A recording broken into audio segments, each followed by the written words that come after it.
할렐루야. 이번 한 주간도 하나님의 은혜로 좋은 일 있기를 기대하면서 좋은 일 있으리라 찬양 드리겠습니다.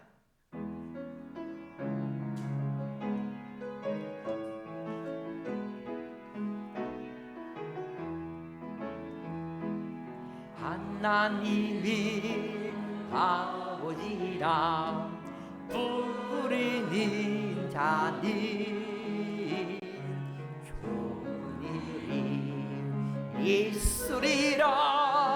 많이 있으리라. 예수님이 구주라 부르는 자는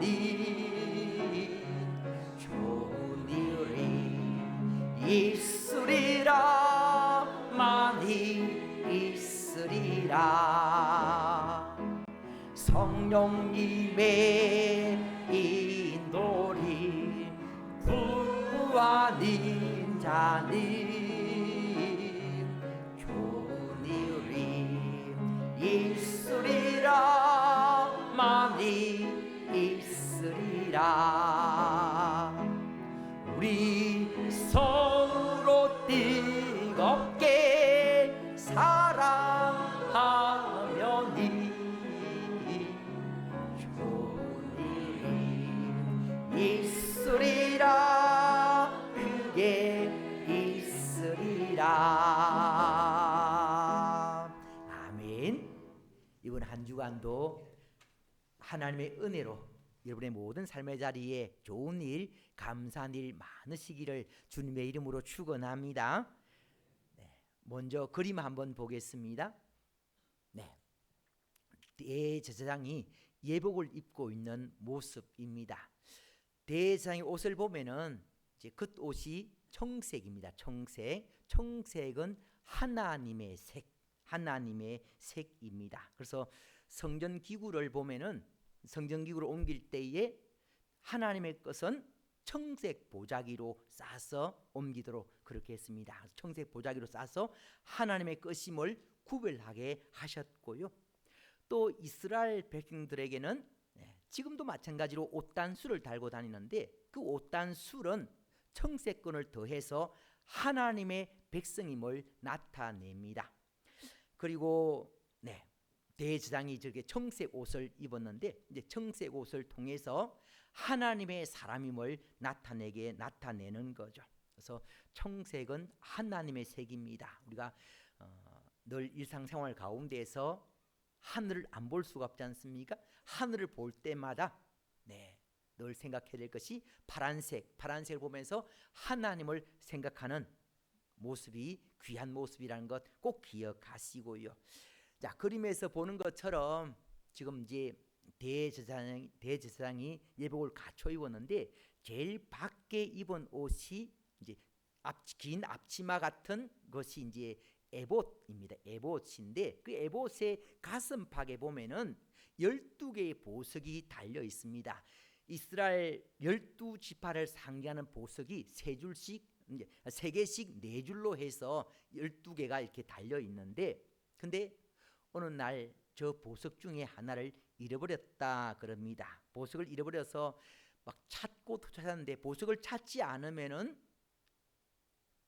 제사를 집례할 수가 없으니까 보석을 막 찾으려고 애를 쓰는데 근데 보석을 찾을 수가 없었다 그럽니다. 근데 그렇게 막 찾고 있는 중에 마침 나이 많은 랍비 집에 잃어버린 보석과 똑같은 보석이 있다는 소문을 듣고는 사람을 그 집에 보냈다 그럽니다. 마침 그 집에 갔더니 그 랍비의 연세 많은 랍비의 아들이 있었는데 그 아들에게 이만저만해서 보석을 사러 왔다.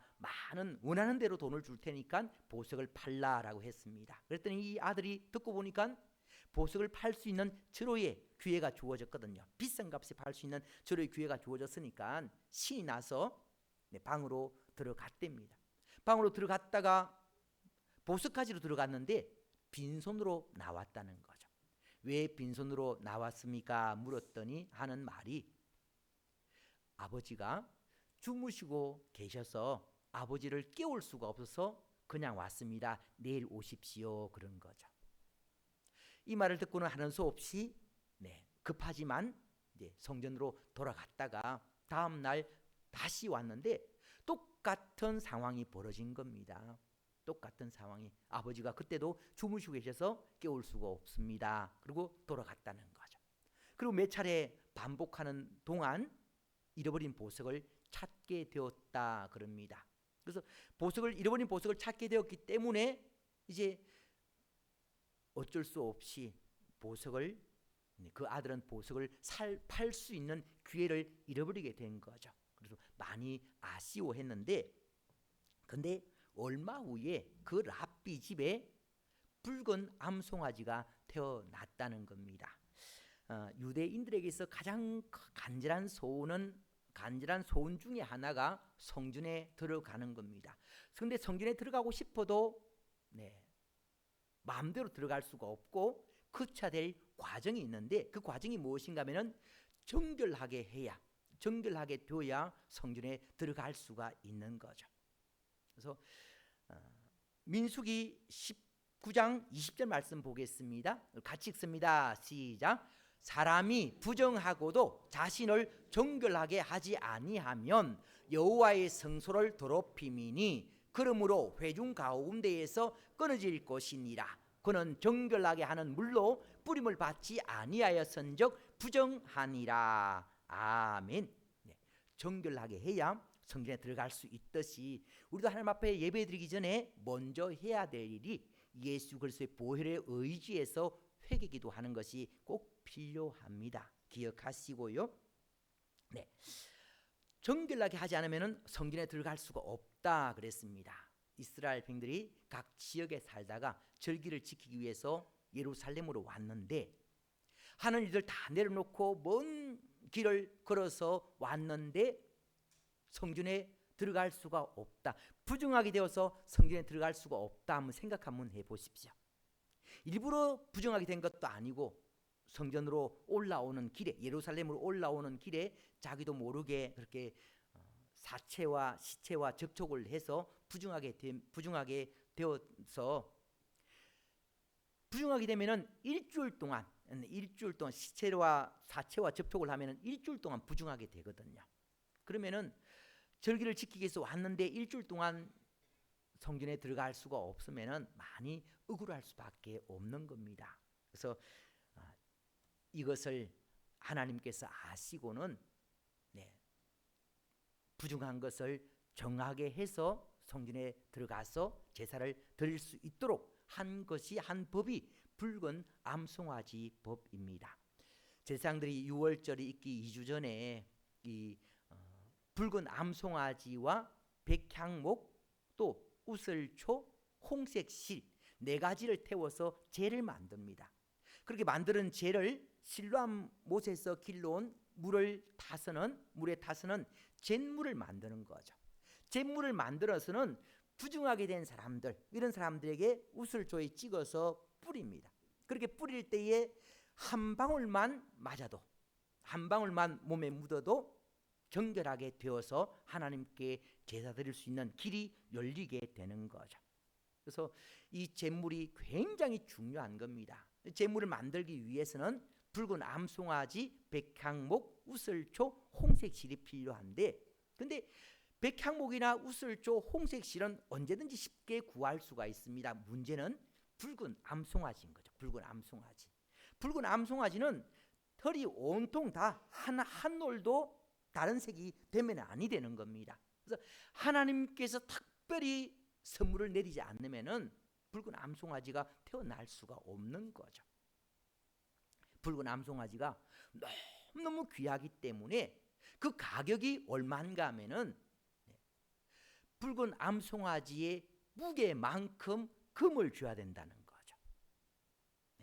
제가 찾아보니까요, 요즘 시세로 금 1kg의 가격이 얼마냐면은 2억 3,300만 원. 2억 3,300만 원.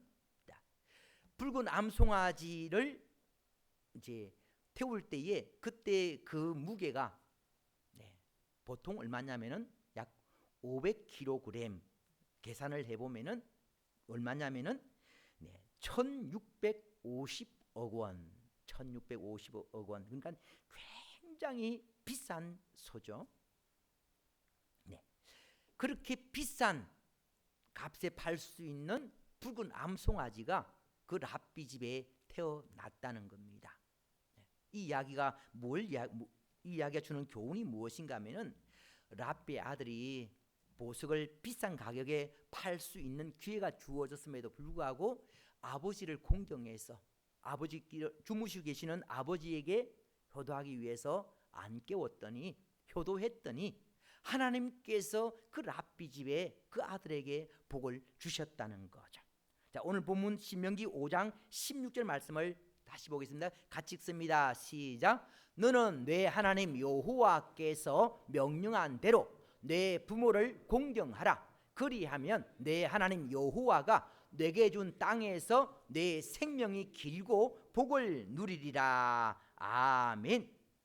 부모를 공경하는 것이 복받는 길, 복받는 비결이다. 하나님께서 말씀하셨습니다. 말씀하신 분이 하나님이신 거죠. 우리 하나님은 신실하신 분이십니다. 신명기 23장 19절 말씀 보겠습니다.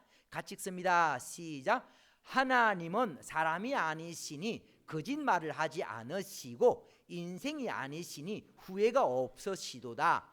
어찌 그 말씀하신 바를 행하지 않으시며 하신 말씀을 실행하지 않으시랴. 아멘.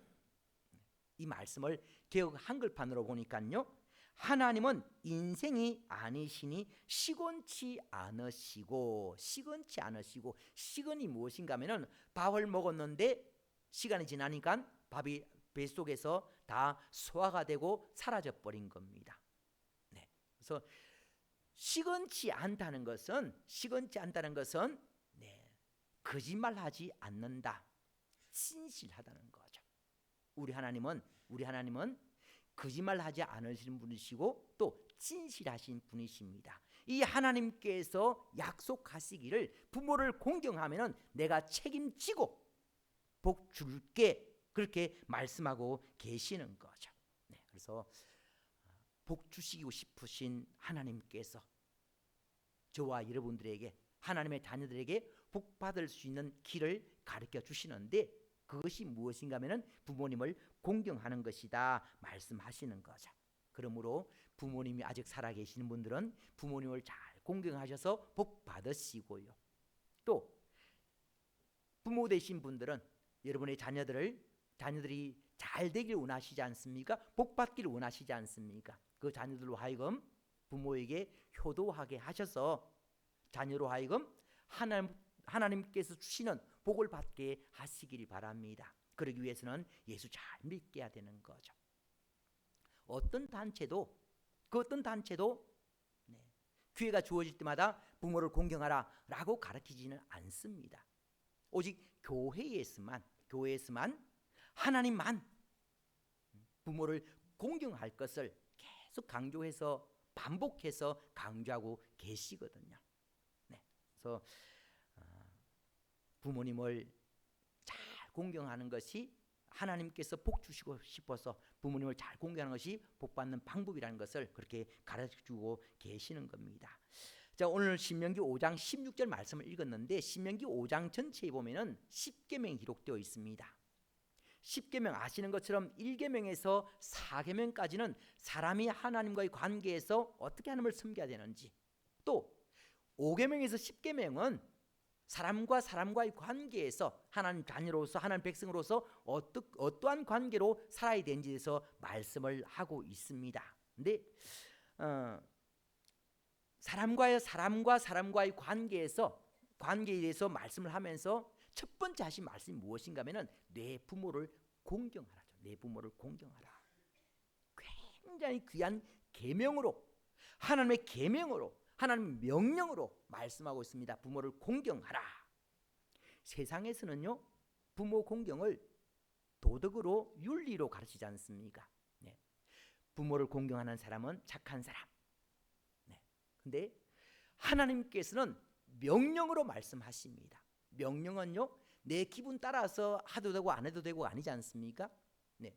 나의 주어진 환경과 상관없이 형편과 처지와 상관없이 반드시 지켜야 될 것이 명령입니다. 하나님께서는 그 명령으로 부모를 공경할 것을 말씀하고 계시는 거죠. 자, 10계명 중에서 다른 계명들은요, 뭐 하지 말라입니다. 네. 근데 예를 들면은 신명기 5장 7절에 보면은 나 외에는 다른 신들을 내게 두지 말지니라. 네. 우상 섬기지 말라는 거죠. 신명기 5장 8절 말씀에 너는 자기를 위하여 새긴 우상 만들지 말고 신명기 5장 11절에 너는 내 하나님 여호와의 이름을 망령되이 일컫지 말라, 하지 말라는 겁니다. 근데 다 10계명 중에서 8개 계명은 하지 말란데 하라고 강조하고 있는 계명이 있습니다. 그 계명이 무엇인가 하면은 내 안식일을 기억하라는 거예요. 안식일을 기억하고 거룩히 지키라는 거. 또 내 부모를 공경하라는 것. 안식일을 지키는 것과 부모를 공경하는 것은요, 해도 끝이 없습니다. 이만하면 됐다라고 생각하지 말고 할 수 있는 한 기회가 주어졌을 때에 안식일 잘 지키고 부모를 공경하라, 그렇게 말씀하고 계시는 겁니다. 에베소 6장 1절에서 3절 말씀 보겠습니다. 같이 읽습니다. 시작. 자녀들아, 주 안에서 너희 부모에게 순종하라. 이것이 옳으니라. 내 아버지와 어머니를 공경하라. 이것은 약속 있는 첫 계명이니 이로써 내가 잘되고 땅에서 장수하리라. 아멘. 네. 너희 부모에게 순종하라. 이것이 옳으니라. 옳으니라 그랬습니다. 옳다. 선이 아니고 의라는 거죠. 부모를 공경하는 것은 착한 일, 덕을 세우는 일, 그런 것이 아니고 옳은 일이라는 거죠. 옳은 일. 옳은 일이기 때문에 부모님을 공경해야 된다 말씀하고 있습니다. 우리 하나님은 좋으신 하나님이지 않습니까? 그래서 좋으신 하나님, 참 좋으신 나의 하나님, 이 참 좋으신 하나님께서는 우리에게 늘 복을 주고 싶어 하시는 거죠. 복 주시고 싶으신 그 하나님께서 우리에게 부모를 공경하면은 복 줄게, 그렇게 말씀하시는 거죠. 우리가 늘 예수 믿는 우리가 해야 될 일이 하나님을 기쁘시게 하는 일, 하나님을 섬기는 일입니다. 하나님 말씀에 순종해서 부모님을 공경하면은 하나님께서 그 모습을 보시고 기뻐하셔서 복을 주신다는 거죠. 자, 부모님을 공경하면서 어떤 마음이어야 되는가 하면은 부모 공경에 해당되는 단어가 히브리어로 카베드입니다. 카베드. 이제 하나님을 경외할 때에 사용되는 단어입니다. 부모님을 공경해야 할 때에 어떤 마음이어야 하는가 하면은 하나님을 경외하는 마음, 하나님을 경외하는 마음으로 부모님을 공경해야 된다 말씀하고 있는 겁니다. 자, 한번 생각 한번 해보십시오. 우리 이제 철없는 아이들 같은 경우에 또 그런 말들을 많이 하죠. 부모님이 너무 세대 차이 나서, 또 우리 부모님이 많이 못 배워서 또 후지다고 이런 표현도 하고 이렇게 하는데, 때로는 사실적으로 부모님이 못 배웠을 수도 있습니다. 그리고 또 인격적으로 훌륭하지 못할 수도 있습니다. 그럼에도 불구하고 부모님은 공경해야 될 이유가 하나님께서 부모님을 통해서 태어나게 하셨기 때문에, 또 부모님을 공경할 것을 하나님께서 말씀하셨기 때문에, 부모님의 교양 정도와 상관없이, 또 부모님이 나에게 얼마나 잘해주었느냐 그런 것과 상관없이 부모님은 늘 공경의 대상이어야 된다 기억하시고요. 에베소 6장 1절 말씀을 다시 보면은 자녀들아, 주 안에서 너희 부모에게 순종하라 그랬습니다. 주 안에 있다면 예수 믿는 사람이라면, 이런 뜻이죠. 예수 믿는 사람이라면 하나님께서 예수 안 믿는 사람에게 내 부모를 공경하라 말씀하지 않습니다. 예수 믿는 사람들에게, 하나님의 자녀들에게, 하나님 백성들에게 부모를 공경하라 그렇게 말씀하시는 거죠. 자, 자녀들이 부모님을 왜 섬겨야 되는지 몇 가지로 정리해 보면은요, 첫 번째는 조금 전에 말씀드린 것처럼 옳은 일이기 때문에 부모님을 공경하는 것은 옳은 일이기 때문에 무조건 해야 되고요. 두 번째는 자녀들이 부모님을 섬기는 것이 하나님을 기쁘시게 하는 일이기 때문에 그렇습니다. 조금 전에 말씀드린 것처럼 우리의 존재 이유는 하나님을 기쁘시게 하는 것, 하나님께 영광이거든요. 하나님께서 어떨 때 기뻐하시고 어떨 때 영광 받으시는가 하면은 하나님의 자녀들이 부모님을 잘 섬길 때입니다. 골로새 3장 20절 말씀에 자녀들아 모든 일에 부모에게 순종하라. 이는 주 안에서 기쁘게 하는 것이니라. 부모님을 잘 섬기는 것이 부모님을 기쁘게 하는 것이고 하나님을 기쁘시게 하는 것이다 말씀하고 있는 거죠. 세 번째는요, 자녀들이 부모를 잘 섬겨야 할 이유가 그것이 약속이 있는 첫 계명이기 때문에 그렇습니다. 에베소 6장 2절 말씀에 내 아버지와 어머니를 공경하라. 이것이 약속 있는 첫 계명이니 그렇습니다. 하나님께서 어떤 약속을 하셨는가 하면은 6장 3절 말씀이죠. 이로써 내가 잘되고 잘되게 해주시겠다 약속하셨습니다. 구약 성경에서는 물질적인 복이고요, 신약 성경에서는 영적인 복입니다. 그러니까 부모님을 공경하면은 잘 되는데 영육간에 잘 된다는 거죠. 물질적인 복도 받고 영적으로도 잘 되는 복을 누리게 된다 말씀하시는 겁니다. 또한 땅에서 장수하리라. 땅에서 장수하리라.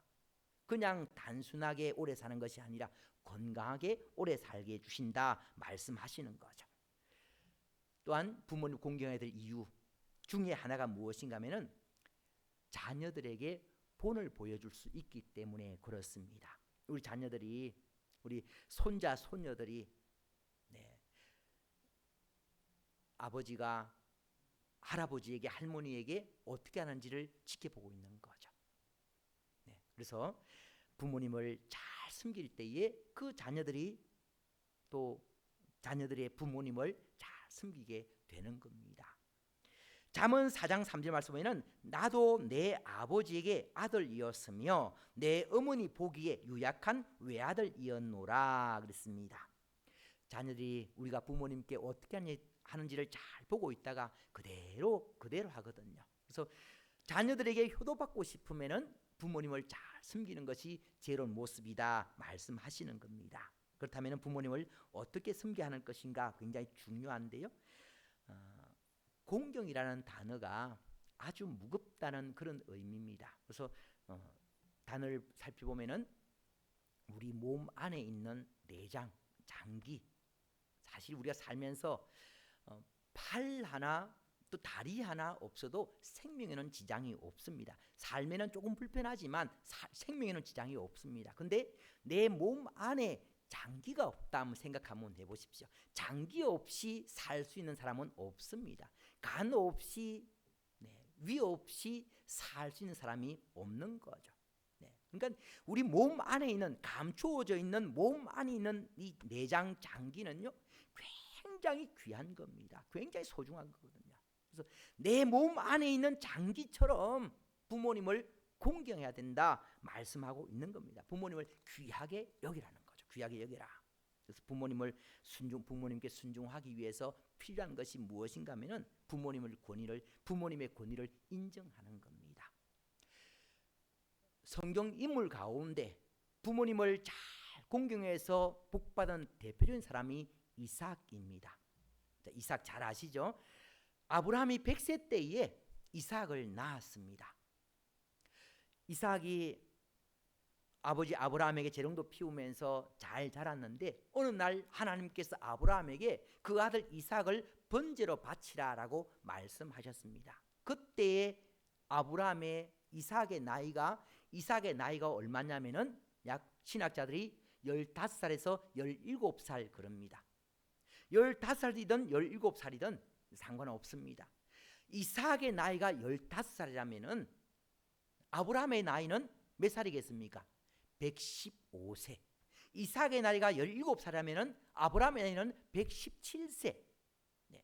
117세 노인과 그냥 17살의 청년과 힘 겨루기 하면은 누가 이기겠습니까? 상식적으로 봐도 뻔하죠. 아버지 아브라함이 이삭에게 하나님께서 지시한 곳에 가자 하고 데리고 갔습니다. 하나님 지시하신 모리아에 있는 한 산 거기에 올라갔습니다. 올라가서 아브라함이 어떻게 했습니까? 성경에는 자세히 나와 있지 않습니다만은 이제 아브라함이 이삭을 번제단 위에 올려놓고 칼로 치려고 했다 기록되고 있습니다. 그 과정을 한번 상상을 한번 해보십시오. 지금 아버지 아브라함이 115세, 117세 되는 아버지 아브라함이 자기를 죽이려고 칼을 들고 있습니다. 여러분 같으면은 그냥 그대로 받아들이겠습니까? 저 같아도 절대로 그냥 안 받아들였을 겁니다. 우리 아버지가 노망났나 보다. 아버지가 치매인가 보다. 힘으로 아버지를 제압하고 빠져나왔죠. 얼마든지 그럴 상황이지 않습니까? 그리고 117세 되는 할아버지가 17살 되는 아들을 번제단 위에 어떻게 올려놓겠습니까? 이삭이 자기 발로 번제단 위에 올라간 거죠. 그렇게 올라가서는 그대로 들어 누워 있는 겁니다. 아버지가 어떻게 하든 자기에게 어떻게 하든 그대로 들어 누워 있는 거죠. 어떻게 해서 이것이 가능했습니까? 아버지의 권위를 인정했기 때문에. 아버지의 권위를 인정했기 때문에. 아버지의 권위를 인정해서 아버지에게 모든 것을 맡긴 거죠. 자기 목숨까지 맡긴 겁니다. 그 모습을 본 아브라함의 마음이 어떻겠습니까? 내가 자식 참 잘 키웠구나. 이런 마음이 들었지 않겠습니까? 그 모습을 지켜보시는 하나님 마음은 어떻겠습니까? 하나님께서 감동을 하신 거죠. 하나님께서 감동하셔서 이삭에게 복을 주시는데 창세기 26장 12절에서 14절 말씀 보면은 이삭이 그 땅에서 농사하여 그에게 100배나 얻었고 여호와께서 복을 주심으로 그 사람이 장대하고 왕성하여 마침내 거부가 되어 양과 소가 떼를 이루고 종이 심이 많음으로 하나님께서 이삭에게 넘치는 복을 그렇게 허락해 주셨습니다.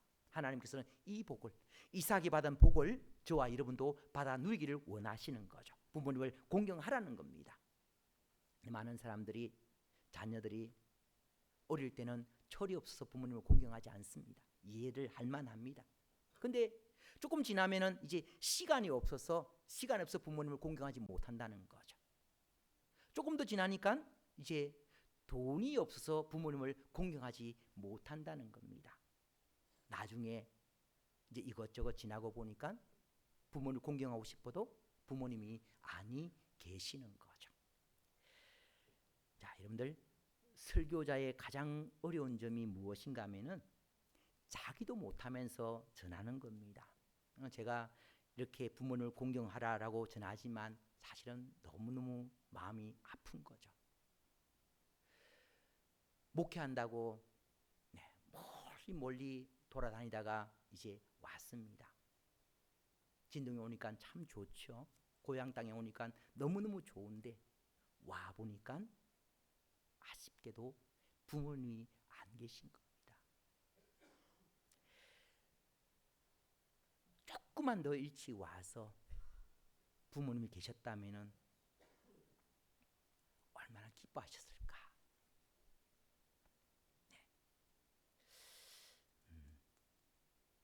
이런 생각하면서 어제 말씀 준비하면서 참 많이 울었고요. 네. 오늘 일부 예배 때도 그렇게 눈물이 났는데, 자, 늘 기다려 줄 알았던 부모님은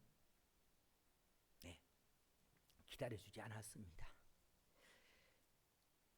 송강 정철이 그 시조에서 그렇게 하죠. 어버이 살아실제 섬기기 다하여라.